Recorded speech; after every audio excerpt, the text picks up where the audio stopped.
Welcome to the GOZA podcast, where we talk about everything rock and roll.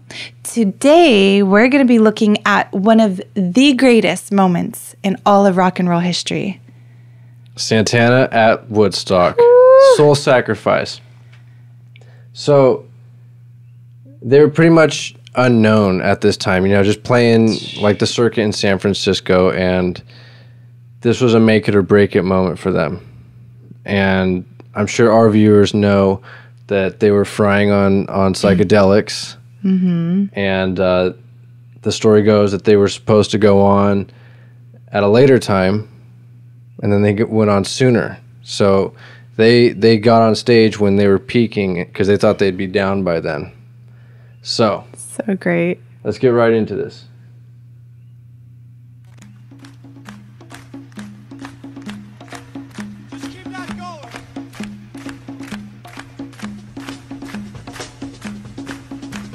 So different than what anybody else was doing.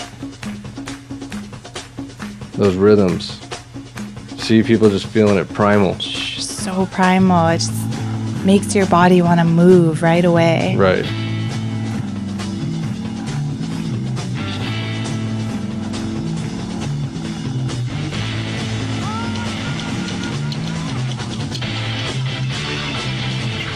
That build up.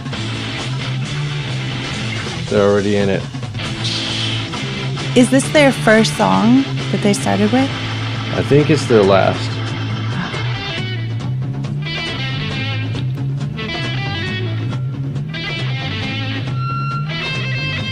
He's loving it.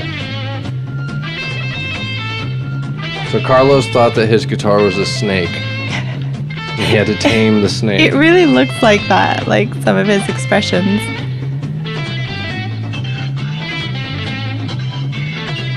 Gosh, they're in it. Yeah.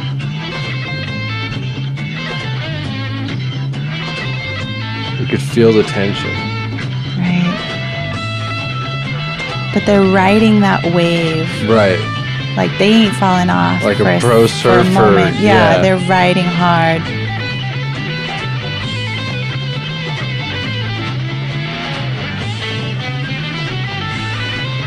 He's in it.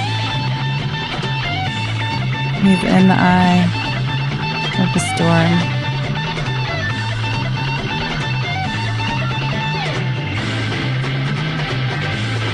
One of the most underrated guitar players.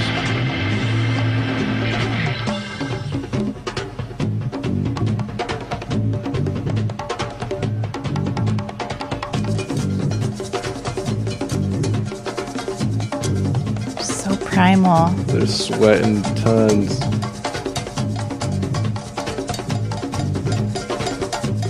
Ooh, quarter note triplet.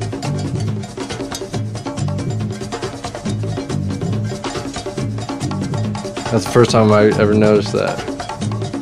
I've watched this thousands of times. More cowbell, please. Carlos on it. Michael Shreve, 20 years old. Beast. I think Carlos is 22.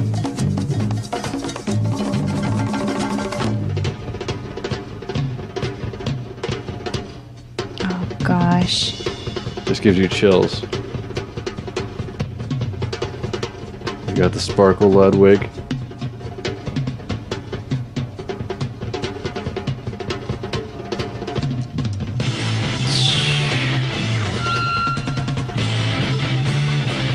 One of the best drum solos ever. Forgot I wasn't breathing for the past minute.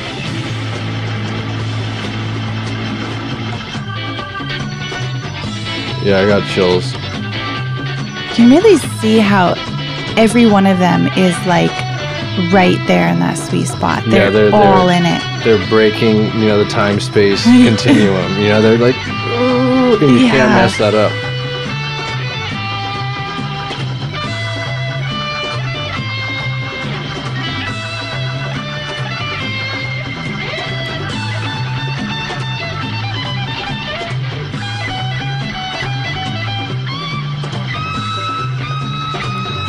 Of course, he's got the shortest cable possible.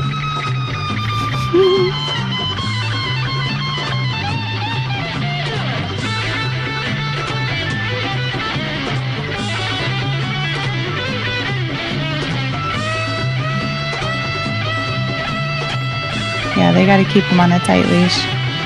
He might get lost.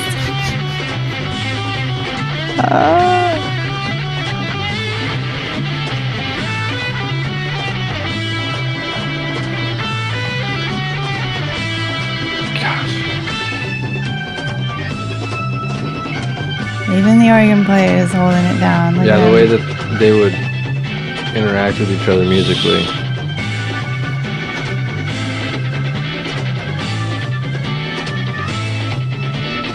They'll kind of finish each other's statements, you know? Right.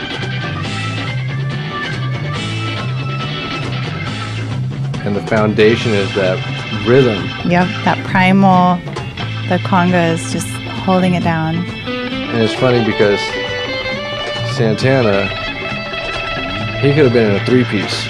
Carlos could have been in a three-piece. Yep.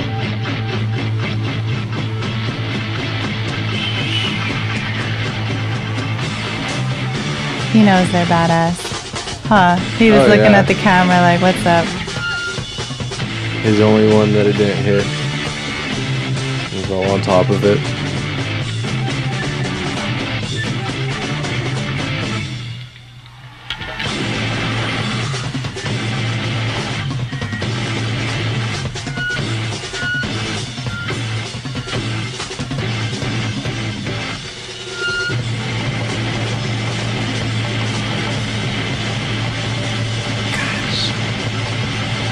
Killing it.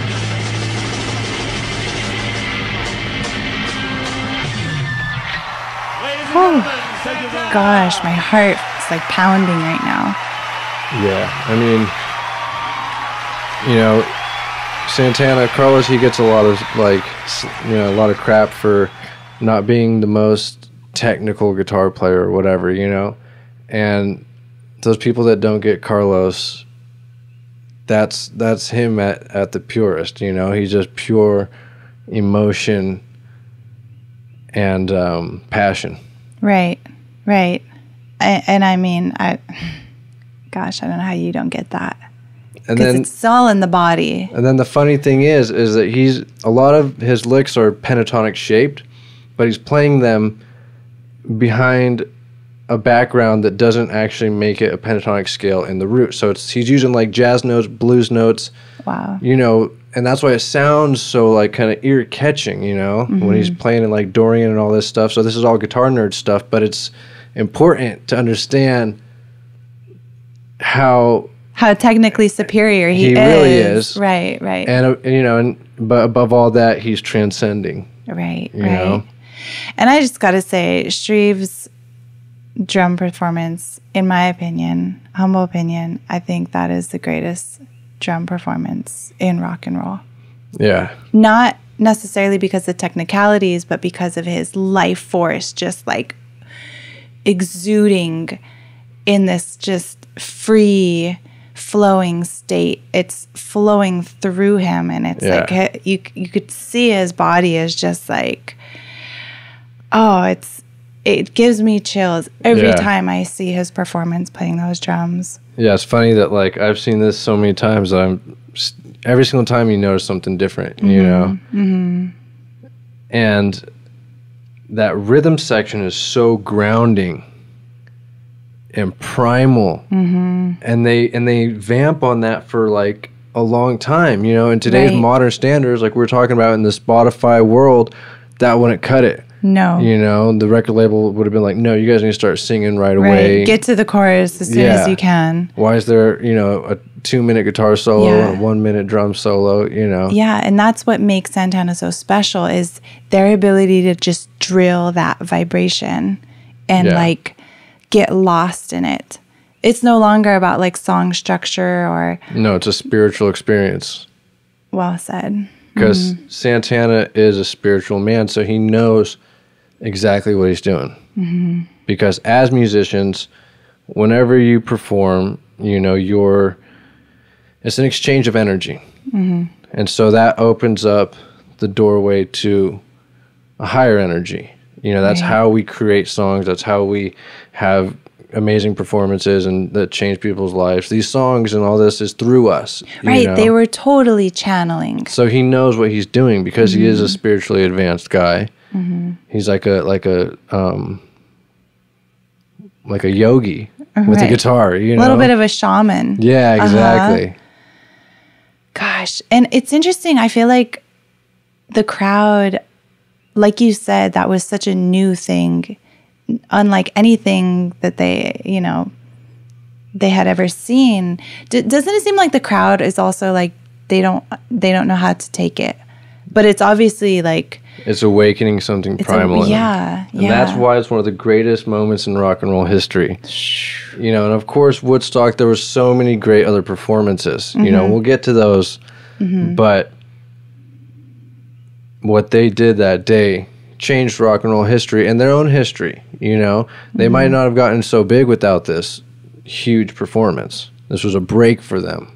Right.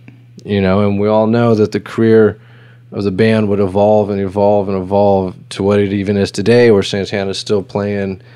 He's got his wife in the band. And that all came from this, though, this original was the members. Root. This was something special. Like you said, time and space ripped open. And so powerful. Even just watching it, how many years later, like feeling all these emotions feels like you're there. Because it's timeless. It's a timeless performance. Gosh. So Santana got together again in 2016. With the original lineup. Yeah. Yeah. Of course, I don't think like all of the original percussion, the conga players and stuff, but... Right. Why don't we watch that? I actually haven't seen it. Okay. So let's pull that up. So this is Soul Sacrifice in 2016. Let's see who's actually here. All right, so on guitar we got Carlos Santana. On the Hammond we got Greg Rowley. Okay. Guitar Neil Sean. Congas Michael Carabello. Drums Michael Shreve. Okay. And then percussion support. The other guys that are not the originals, probably. All right.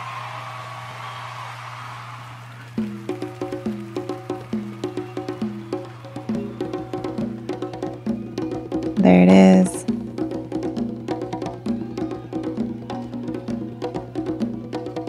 I just gotta say, so right away, the rhythm is not as grounded, and they're not in a groove, you know? Right. And that happens, like, more often than not, and they might get into it, so we'll see. They might get into it, right? It seems more metronome rather than, like... But when you're on acid, a little bit no ahead. Option. Yeah.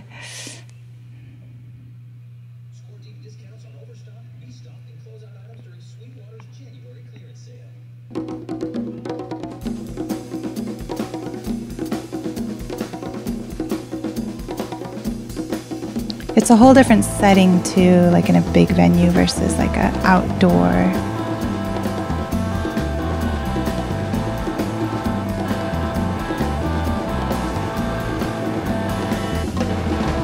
They're just chilling. Yeah, they are.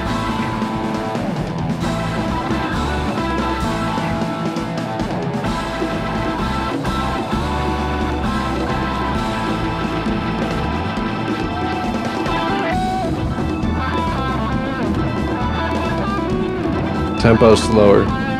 It is. That's what I thought.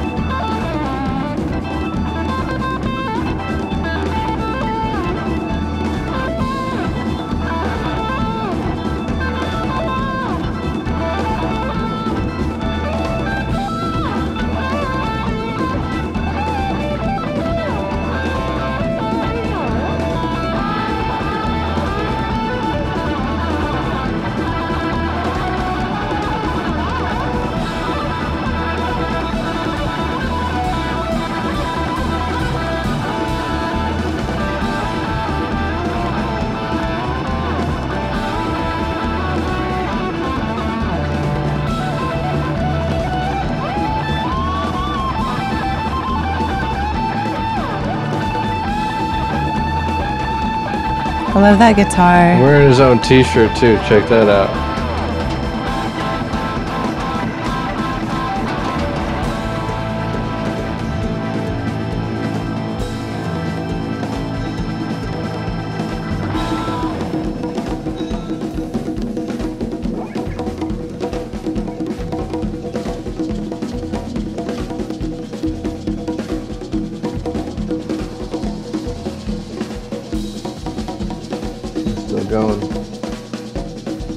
Santana's still picking up the shakers. That's his part. Lay it down.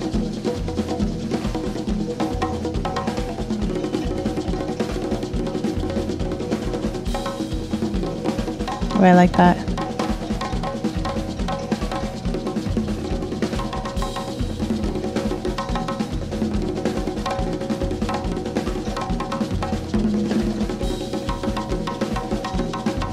Yes.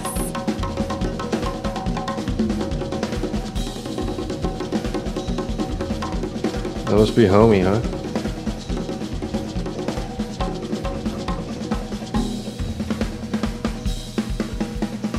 Conga solo. Get it, Shreve. He's still got it.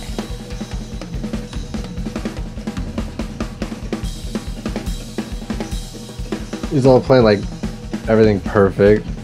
Like technique perfect, you know? That's a well-rehearsed musician. He still practices every day.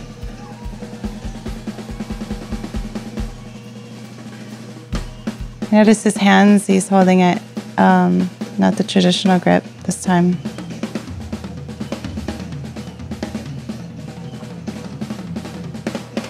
Get it, Shreve? Wow.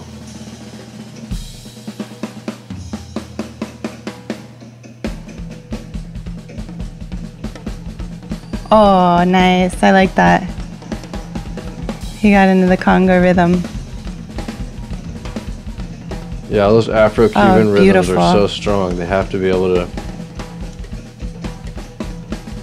You can't mess those up.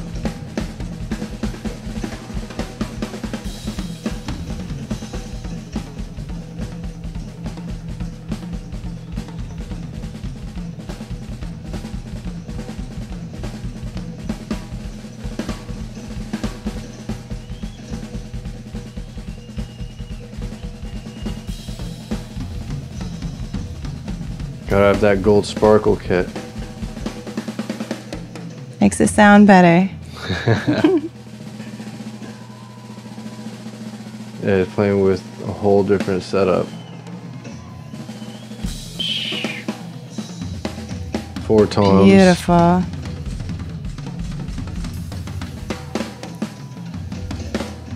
Buttery. So modern.